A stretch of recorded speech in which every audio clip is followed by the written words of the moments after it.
Ibrahim Traoré vient de signer un décret exécutif qui enclenche des mesures audacieuses, redéfinissant la relation entre le Burkina Faso et les États-Unis.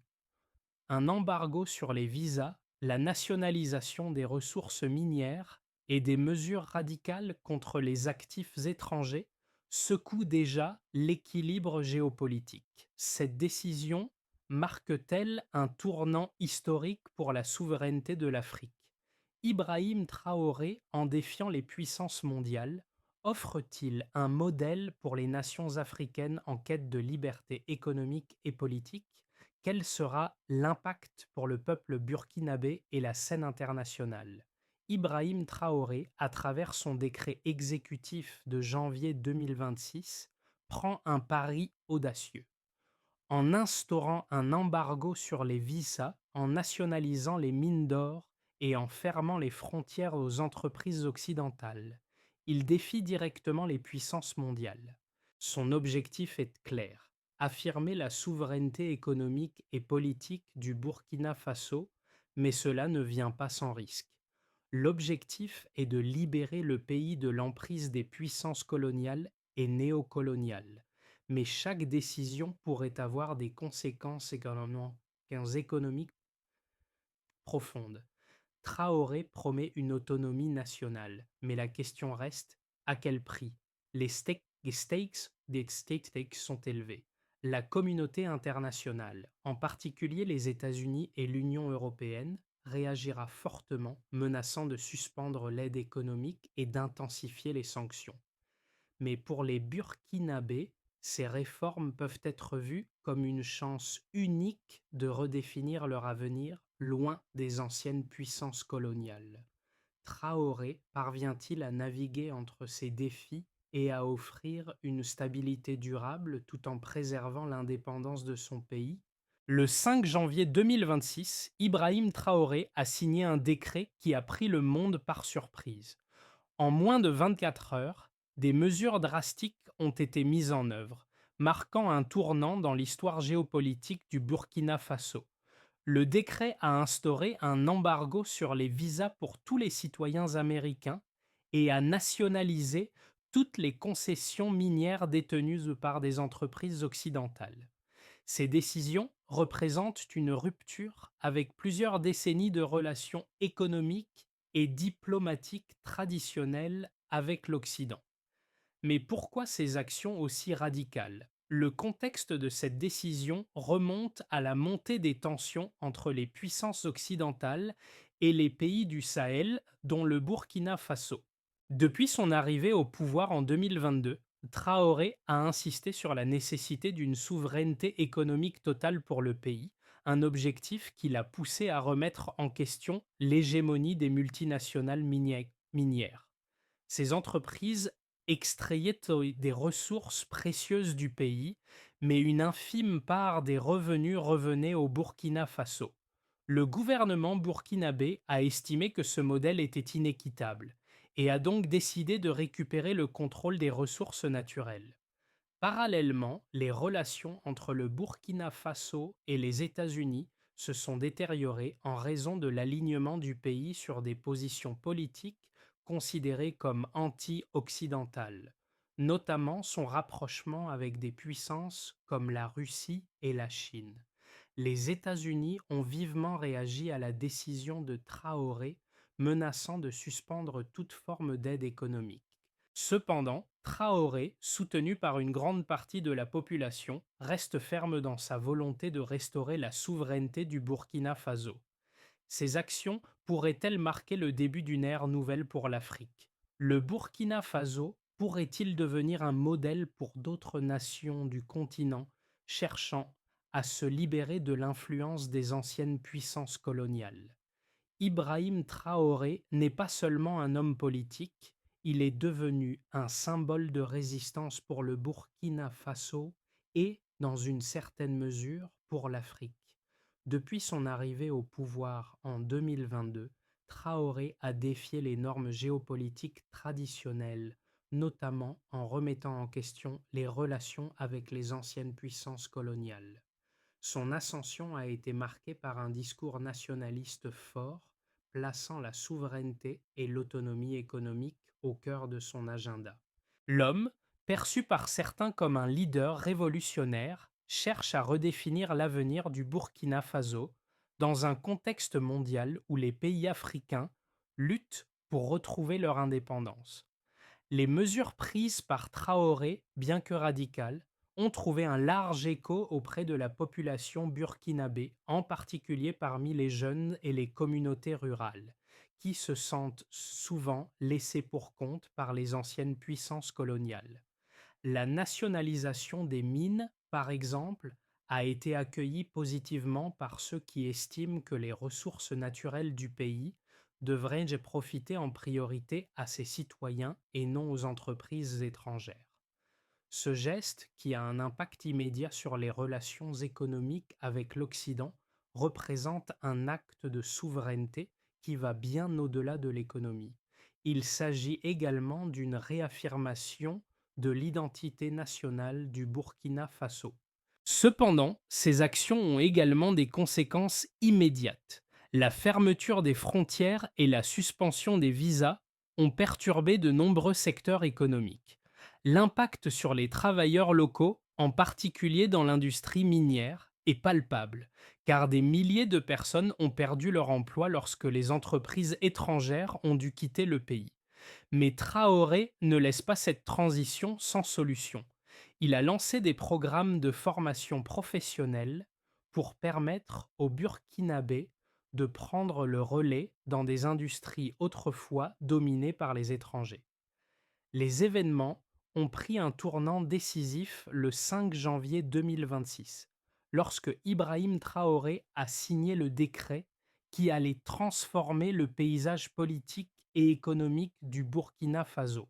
Ce décret, dont la portée est profonde, a imposé un embargo sur les visas pour les citoyens américains et a nationalisé les concessions minières détenues par des entreprises occidentales.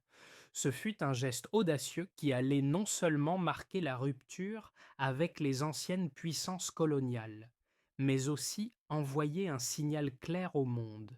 Le Burkina Faso entend prendre en main son destin économique. La première conséquence immédiate a été le départ précipité des entreprises minières occidentales.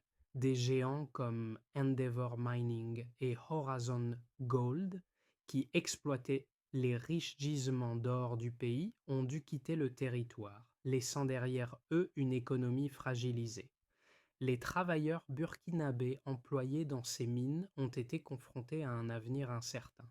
Le gouvernement, cependant, a anticipé cette transition en investissant dans des programmes de formation professionnelle. Des milliers de Burkinabés ont ainsi eu l'opportunité de se former pour occuper les postes laissés vacants par les étrangers. Le lendemain de la signature du décret, la réaction internationale ne s'est pas fait attendre. Les États-Unis ont exprimé leur indignation, menaçant de suspendre toute aide économique au Burkina Faso et d'intensifier les sanctions. L'Union européenne a suivi, condamnant le tournant diplomatique pris par Traoré et ses répercussions sur la stabilité économique du pays. Mais Traoré, soutenu par une large majorité de la population, est resté inébranlable. Il a mis en place des négociations avec des puissances alternatives, notamment la Chine et la Russie, pour combler le vide laissé par les partenariats avec l'Occident. Au niveau national, le soutien à Traoré est indéniable. Les rues de Ouagadougou ont été envahies par des milliers de Burkinabés manifestant leur soutien aux mesures prises par leur président. Ces manifestations étaient marquées par un sentiment d'espoir collectif, un désir de se libérer des chaînes de l'exploitation coloniale et néocoloniale. Pour une grande partie de la population, Traoré est perçu comme le leader qui, après des décennies d'exploitation, est enfin parvenu à reprendre le contrôle des ressources naturelles du pays. Toutefois, ce soutien populaire, bien que fort, ne saurait masquer les défis auxquels le pays est confronté. L'économie burkinabé a été durement touchée par la fermeture des frontières et l'interdiction de visas. Les relations commerciales avec l'Occident, bien établies depuis des décennies, ont été perturbées. Des entreprises locales qui dépendaient des investissements étrangers ont été contraintes de chercher d'autres partenaires. Mais à long terme, l'impact pourrait être positif si le gouvernement parvient à stabiliser l'économie et à diversifier ses sources de revenus. Les relations avec la Chine et la Russie, notamment, pourraient ouvrir de nouvelles perspectives pour le développement du pays. Un autre aspect essentiel de cette situation est la réaction des autres pays africains. Le Burkina Faso, sous la direction de Traoré, pourrait bien devenir un modèle pour d'autres nations du continent. Le message est clair, l'Afrique peut se libérer de l'emprise des puissances occidentales. De nombreux observateurs ont commencé à regarder de près l'évolution du Burkina Faso, espérant que ce modèle de résistance pourrait être adopté par d'autres pays cherchant à renforcer leur souveraineté. Les mois à venir seront cruciaux pour Traoré et son gouvernement. Si le Burkina Faso parvient à surmonter les défis économiques immédiats et à tirer parti de ces nouvelles alliances, le pays pourrait entrer dans une nouvelle ère de prospérité et d'autonomie. Mais pour y parvenir, le gouvernement devra maintenir un équilibre délicat entre indépendance économique et ouverture au monde, tout en naviguant dans un contexte international complexe. Les mesures drastiques mises en place par Ibrahim Traoré en janvier 2026 ont eu des répercussions immédiates sur l'économie du Burkina Faso, mais des chiffres concrets permettent de mesurer l'ampleur de ces changements. Tout d'abord, l'embargo sur les visas a impacté directement la présence des citoyens américains au Burkina Faso. Avant la mise en œuvre de cette mesure, environ 15 citoyens américains résidaient dans le pays, principalement dans les secteurs miniers, diplomatiques et humanitaires. Selon le gouvernement burkinabé, cette interdiction pourrait entraîner une perte de 3 milliards de dollars d'investissements étrangers sur les 5 prochaines années, ce qui représente une part significative du PIB national. En ce qui concerne la nationalisation des ressources minières, les données avant la prise de contrôle par le gouvernement burkinabé montrent que les entreprises étrangères telles que Endeavour Mining et Horizon Gold extrayaient annuellement plus de 20 tonnes d'or. La valeur de cette production est estimée à 1,2 milliard de dollars par an. Cependant, ces sociétés ne versaient au gouvernement burkinabé que 6% de la valeur totale des ressources extraites, soit environ 80 millions de dollars. En revanche, avec la nationalisation des mines, le Burkina Faso devrait désormais percevoir entre 25% et 30% des revenus générés par ces ressources, ce qui pourrait augmenter les revenus annuels du pays de près de 250 millions de dollars. Ce changement représente non seulement un renforcement des finances publiques, mais aussi un moyen pour le pays de reprendre le contrôle de ses ressources naturelles et d'assurer un meilleur partage des bénéfices pour les Burkinabés. Le programme de nationalisation des mines a également eu un impact sur l'emploi. Avant la fermeture des entreprises étrangères, des milliers de travailleurs burkinabés étaient employés dans les mines. Toutefois, ces travailleurs étaient souvent confrontés à des conditions de travail précaires et à des salaires bien inférieurs à la valeur des ressources qu'ils extrayaient. En réponse à la fermeture des mines étrangères, le gouvernement a mis en place un programme de formation professionnelle visant à requalifier plus de 5000 Burkinabés pour occuper des postes techniques et de gestion laissés vacants par les étrangers. Ce programme devrait permettre de créer près de 10 000 emplois directs au cours des 3 prochaines années, tout en développant des secteurs connexes comme le transport et la logistique qui bénéficient directement de l'activité minière. D'autre part, l'impact sur l'aide internationale est également significatif. Avant la mise en place des nouvelles mesures, le Burkina Faso recevait environ 6 millions de dollars d'aide étrangère chaque année, principalement des États-Unis et de l'Union européenne. Cependant, après l'adoption de l'embargo sur les visas et de la nationalisation des ressources, les États-Unis et l'UE ont annoncé qu'ils suspendraient une partie de cette aide. Bien que cette décision puisse être perçue comme une perte à court terme, elle a été compensée par des accords parallèles avec la Chine et la Russie. Ces deux pays ont déjà offert des prix à faible taux et des partenariats pour le développement des infrastructures, permettant ainsi au Burkina Faso de réduire sa dépendance vis-à-vis des puissances occidentales. Enfin, ces chiffres soulignent que bien que le Burkina Faso fasse face à des défis économiques immédiats, les mesures prises par Ibrahim Traoré pourraient, à long terme, renforcer la souveraineté économique du pays. Les actions de Traoré ont divisé les opinions, non seulement à l'échelle nationale, mais aussi à l'international. Mais les résultats qui sont chiffrés montrent que la nationalisation des mines pourrait apporter une stabilité financière et un renforcement des capacités locales dans un avenir proche. Les réformes économiques de Ibrahim Traoré ont suscité un large soutien parmi ceux qui voient dans ces actions un moyen de mettre fin à des décennies d'exploitation néocoloniale. Cependant, ces mesures ont également rencontré une forte opposition et il est crucial de prendre en compte les arguments des deux camps pour évaluer pleinement les conséquences de ces décisions. D'un côté, les partisans de Traoré affirment que la nationalisation des mines et l'embargo sur les visas sont des actions nécessaires pour libérer le Burkina Faso de l'emprise des puissances occidentales. Selon eux, les multinationales ont longtemps exploité les ressources naturelles du pays, tout en ne versant qu'une fraction de leurs profits au gouvernement burkinabé. En récupérant ces ressources, Traoré permet au pays de récupérer ce qui lui revient de droit et de renforcer ses finances publiques. En outre, les partisans de Traoré soulignent que la fermeture des frontières et l'isolement diplomatique, bien qu'étant une réponse risquée, peuvent finalement conduire à une plus grande indépendance. Ils affirment que le Burkina Faso, en s'appuyant sur des alliances alternatives avec des pays comme la Russie et la Chine, peut réduire sa dépendance vis-à-vis des anciennes puissances coloniales, tout en bénéficiant de nouvelles opportunités de développement. Par exemple, les accords conclus avec la Chine pour le financement d'infrastructures et avec la Russie pour la sécurité militaire sont considérés comme des atouts stratégiques pour le pays à long terme.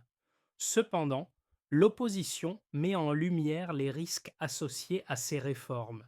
L'isolement diplomatique et la suspension de l'aide internationale peuvent avoir des conséquences sévères pour l'économie burkinabé, notamment en ce qui concerne les programmes sociaux essentiels dans des secteurs comme la santé et l'éducation. Les détracteurs soutiennent que ces mesures pourraient isoler le Burkina Faso sur la scène internationale, réduisant ainsi les opportunités de croissance et de développement.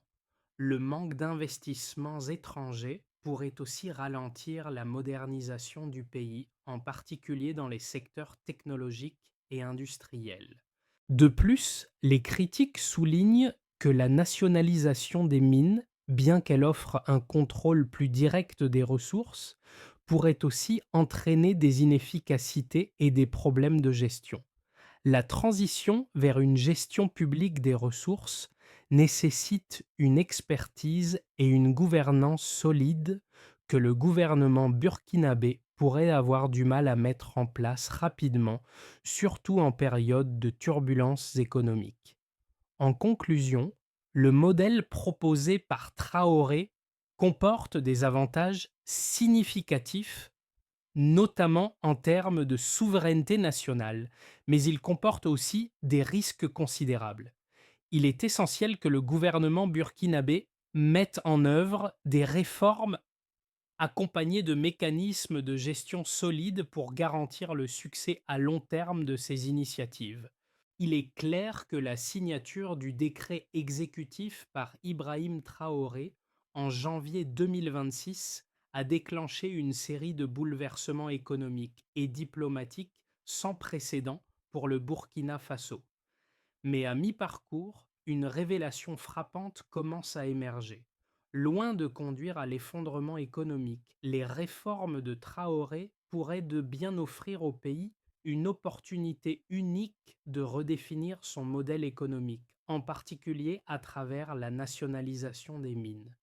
Le Burkina Faso, autrefois subordonné aux puissances occidentales, est en train de se positionner comme un acteur clé de la souveraineté économique sur le continent africain.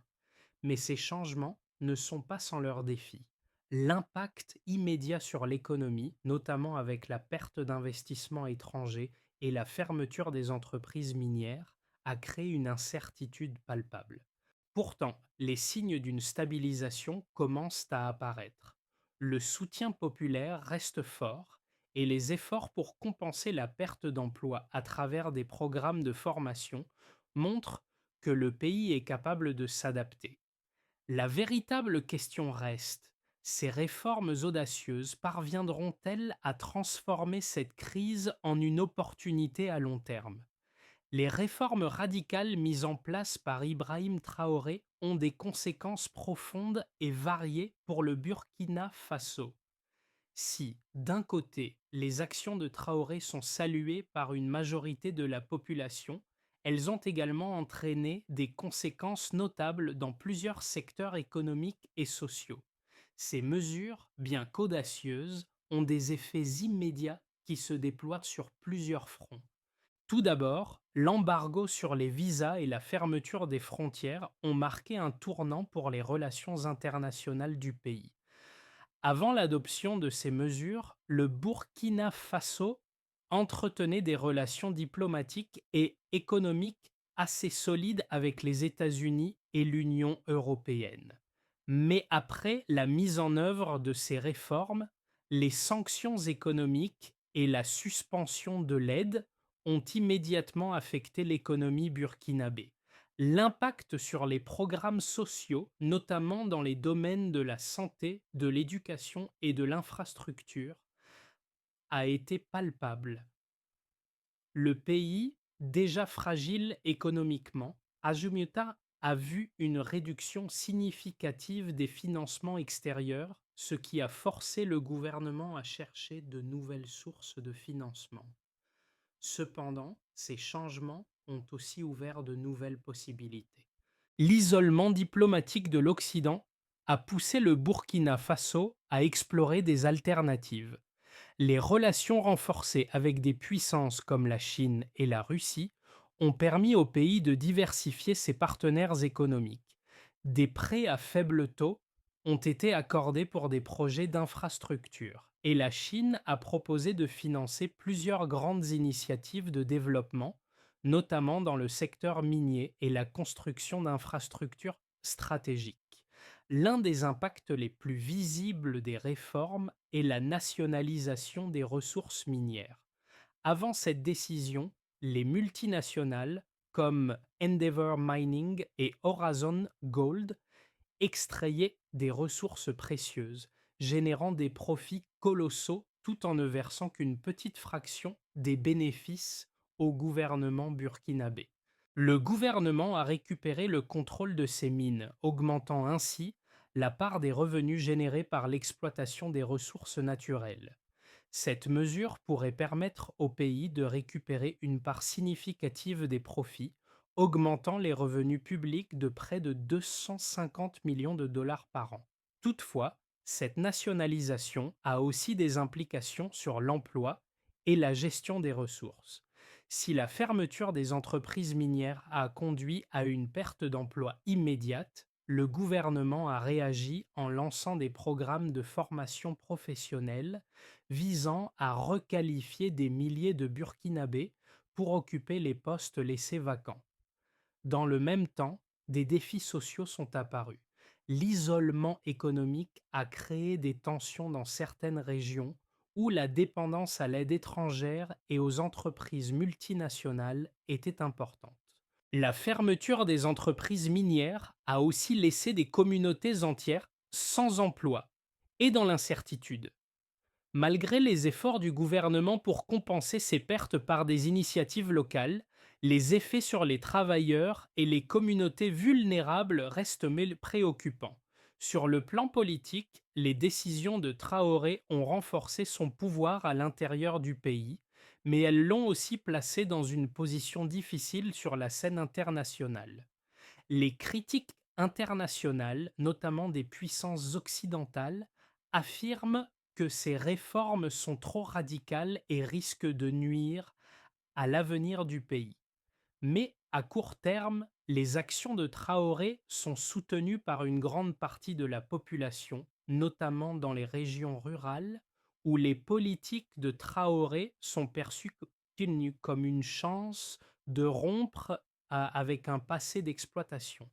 Dans les 6 à 12 mois à venir, trois scénarios distincts semblent se dessiner pour le Burkina Faso suite aux réformes radicales mises en place par Ibrahim Traoré.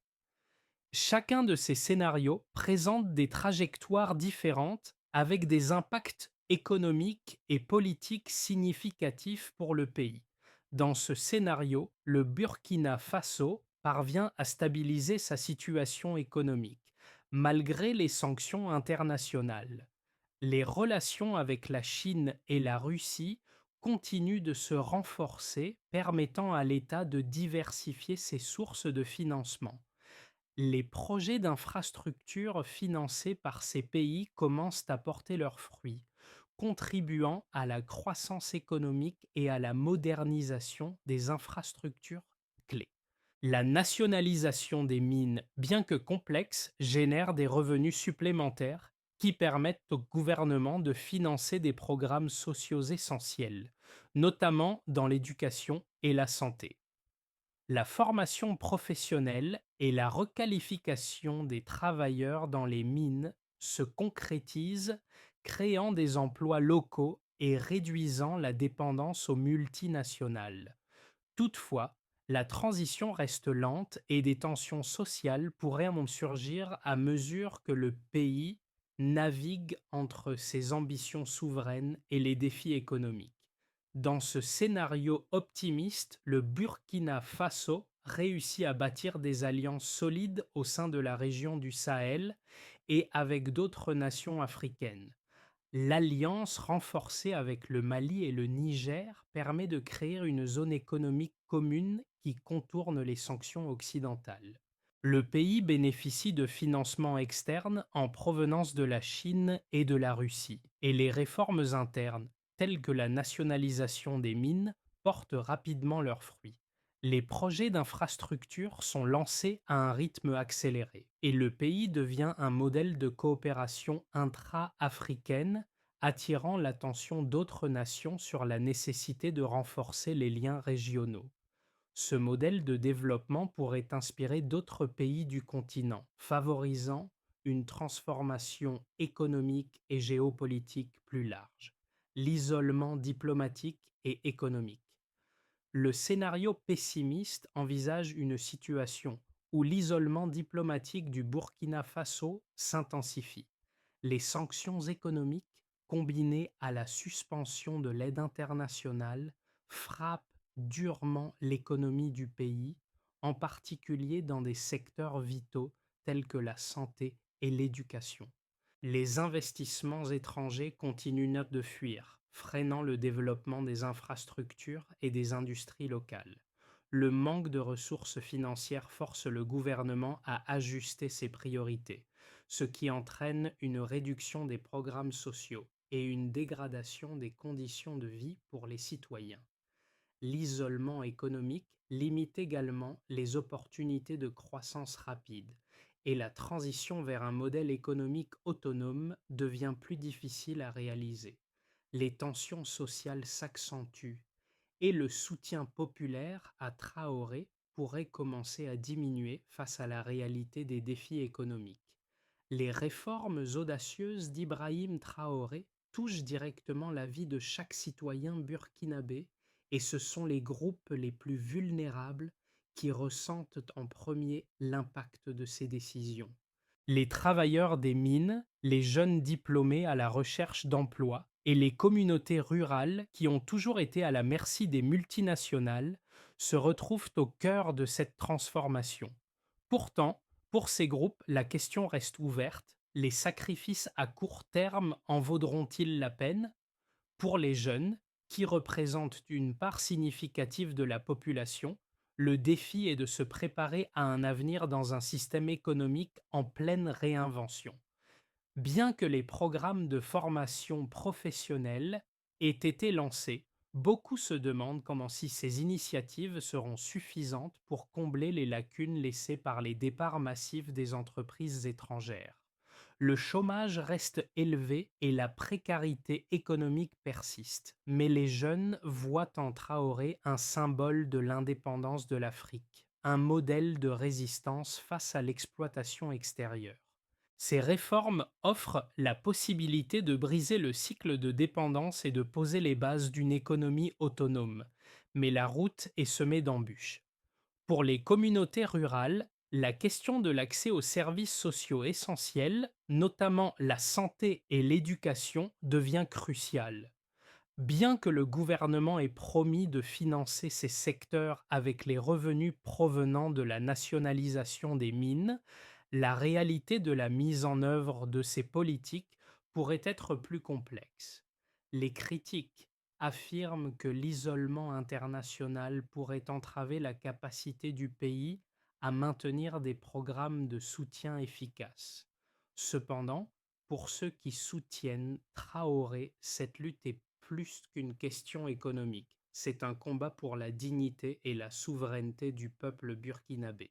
Si ces réformes réussissent, elles pourraient devenir un phare pour d'autres nations africaines, inspirant un mouvement plus large vers l'autonomie économique. Face aux défis économiques immédiats et aux tensions diplomatiques croissantes, Ibrahim Traoré doit suivre une lignée stratégique pour assurer la réussite des réformes entreprises. Cette lignée s'articule autour de plusieurs étapes clés pour renforcer l'autonomie économique tout en préservant l'unité nationale et l'équilibre international. 1. Renforcement des partenariats économiques alternatifs. La première étape consiste à consolider les alliances avec la Chine, la Russie et d'autres partenaires stratégiques. Le Burkina Faso doit diversifier ses sources de financement, notamment pour le développement des infrastructures, la modernisation de l'industrie minière et la création de nouvelles opportunités d'emploi. Il est essentiel de multiplier les accords commerciaux et les investissements étrangers, mais en veillant à ce que ces partenariats respectent les principes de souveraineté et d'équité. 2. Réformes dans le secteur agricole et industriel. Pour réduire la dépendance à l'importation, le gouvernement doit investir dans la transformation des produits locaux et soutenir les petites entreprises. Cela inclut des subventions pour les agriculteurs locaux, des programmes d'accompagnement pour les startups et des initiatives visant à augmenter la productivité dans l'agriculture et l'industrie. Le but est de créer une économie diversifiée qui ne soit pas entièrement tributaire des exportations de ressources naturelles. 3. Renforcement de la gouvernance et gestion des ressources. Pour éviter la corruption et garantir que les bénéfices de la nationalisation des mines profitent directement au peuple burkinabé, il est crucial d'établir des mécanismes de contrôle et de transparence. Le gouvernement doit mettre en place des programmes de formation pour les gestionnaires locaux et les travailleurs afin de garantir une gestion efficace des ressources naturelles. 4. Diplomatie régionale et internationale. Traoré doit également poursuivre ses efforts pour renforcer la coopération avec les pays du Sahel et d'autres nations africaines.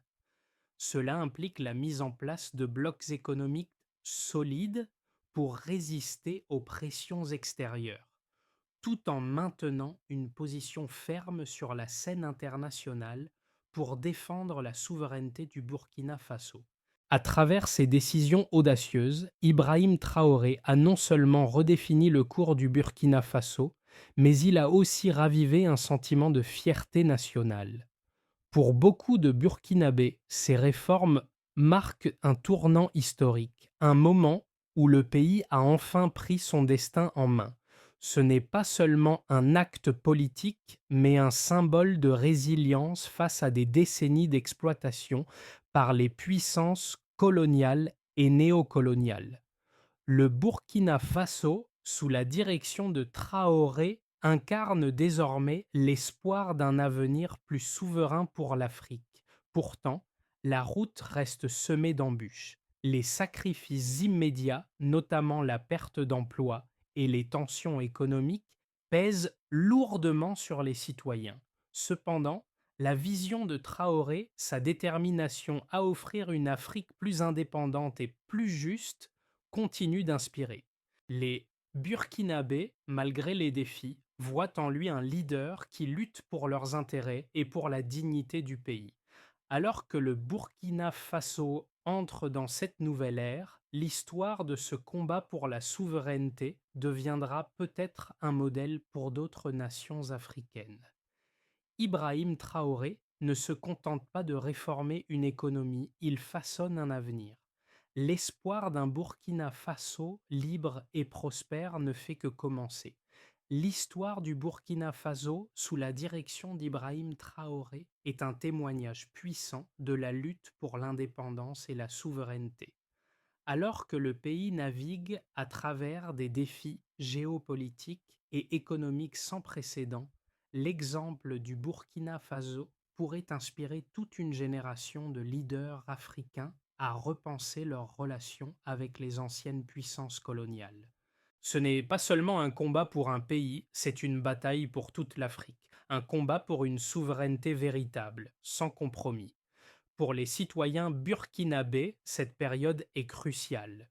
Leur soutien à ces réformes pourrait déterminer l'avenir de leur pays et, par extension, celui du continent africain. Si vous croyez qu'une Afrique unie et indépendante est possible, il est temps de faire entendre votre voix.